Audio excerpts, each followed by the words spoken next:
Eto. Alam niyo yung yung ating syempre, ang ating kapatid na si Nyolo, naghamon eh. Kasi may hamon din to si Ngongits.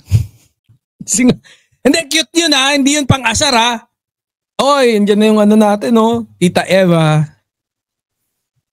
Eto na doon sa mga bago dyan shoutout. Punta na tayo doon sa susunod nating topic. So, nung isang araw, I think it was yesterday, nung kung saan narinig natin ang ating kapatid na si Nyolo na nagyaya ng parang may hamon dito kay Ngongits. And natakot Kasi alam niyo naman yung engagement ng kapatid natin yan, pang malakasan yan.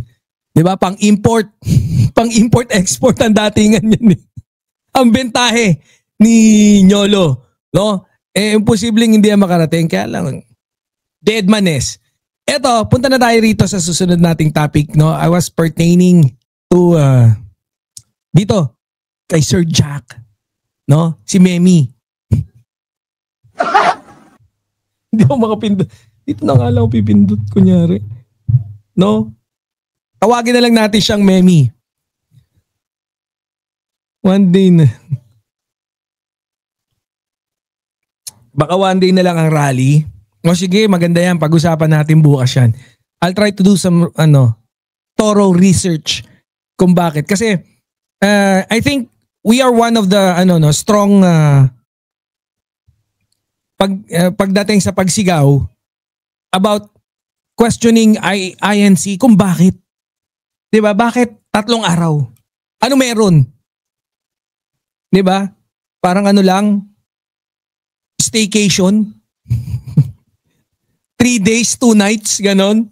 Free breakfast. Mamaya, baka madali natin yan. Eto na yung susunod nating topic. Na kung saan, ano sabi rito ni Memi? O hindi pang asar yun Cute yun, di ba? Memi! Etong si Memi, sabi niya, Mali! Sabi niya pala, sabi rito, ano to? Inquiry.ph Philippines thread. Ba't pinipick up nyo pa yung mga nag-effort pa talaga kayong ay nako, ganyang muka. Nag-e-effort kayo. Kaya kayo magiging tai-tai kayo niyan sabi rito, hindi tama na mapakulong si Senator Bato sa ibang bansa kahit ano pa ginawa niya. Kung ikukulong nyo si Senator Bato, itama nyo na to. Eto mga to, ang lalakas ng loob magsabi ng ganito Political aspirant Jack Argota comments on the potential arrest of Senator Bato. Political aspirant biro mo nag-aspire ka pa maging politician, ganon? Langya ka nung natalo, ganyan na?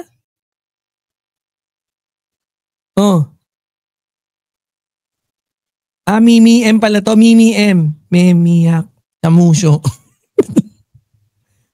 Mimi M. Political aspirant Jack Argota double down to his commitment to PDP laban by supporting Bato if ICC arrest pushes through. Ito yung mga mga palcoops, Kagaya diyan nila, I really don't want to be biased pero ang problema, puros katangahan mga pinagsasabi, not only him, pero the rest, yung mga DDS. For example, etong si Robin Padilla, Senator Robin. Gusto mong sumama kay Bato? And you're trying to announce that sa sa Facebook mo na kung saan maraming nagpa-follow sa'yo. Who are you trying to fool? Definitely not us. Alam naman namin hindi ka... Ang hirap nga dumalaw dun Napakahirap bumisita sa loob ng ICC. Biruin mo yung si Hanilet, lawful wife niya. hindi makadalaw. Si Roque, hindi pa nakapasok. Paano ba't mo sasabihin na gusto mong sumama? Alam mo namang hindi ka papayagan. Ikaw ba nakapasok ka na? Para bumisita man lang. Ganun din to. Ganun din to si Memi. Si Memi M. Paano? Stating such foolishness to make you look good? Wala eh. Ito yung mga utak na tae-tae. Yung mga DDS na naman, paniwalang-paniwala naman.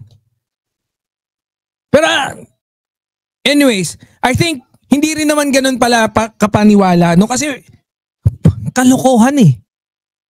Kalokohan.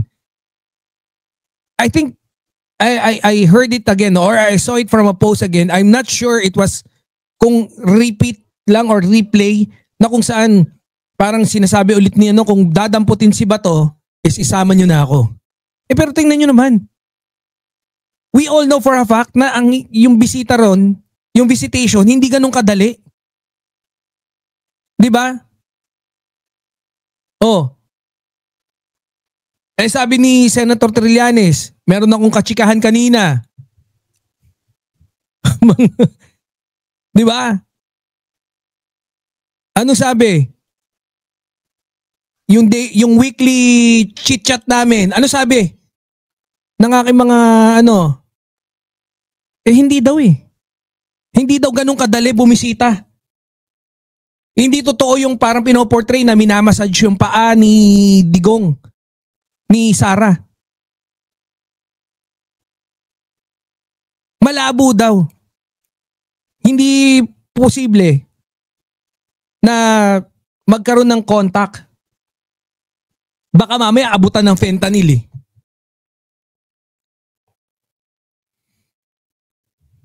Kaya kayo I'm pretty sure naman dito sa atin, yung mga birador dito, hindi tayo ganyan, no? Hindi tayo ganyan kababaw na mag-isip. We all know for a fact, dito bukelya, walang saysay yung mga pinagsasabi nito na itsaman nyo na lang ako. Wala. No. Kasi, bakit? Kubeta yung mga pinagsasabi nito, mas mabaho pa bunganga nito sa inodoro eh. Isama nyo na ako?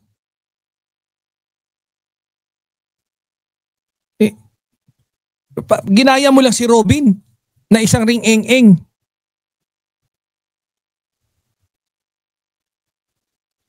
Kaya tayo sa mga birador natin dyan, tayo mga birador, lagi nating talinuhan pagdating sa panunood, sa pag-aanalisa. Pag nakita nyo, ganyan yung muka. Pag nakita nyo, ganito muka, please naman. Please naman. Dahil nakita nyo ganyan na yung mukha Gusto nyo pang panuruan papakinggan to? Ayan. Anak ng teteng Kala ko nasalanta ng baha eh. Nung nakita ko eh. Sabi ko, ano to? Biktima ng baha? Sa Cebu? Gusto kong bigyan ng relief good eh. Kaya kayo talinuhan nyo. Okay lang maging mapanghusga. Hindi, joke lang. Hindi kasi, tsura naman eh, no? Nak ng teteng Mali eh.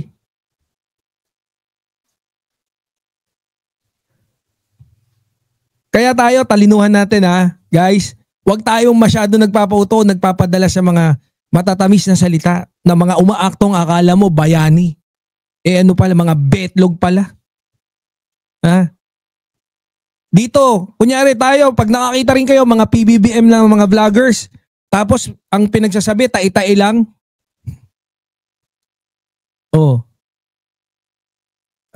Gusto nyo pa bang sundan yung ganun?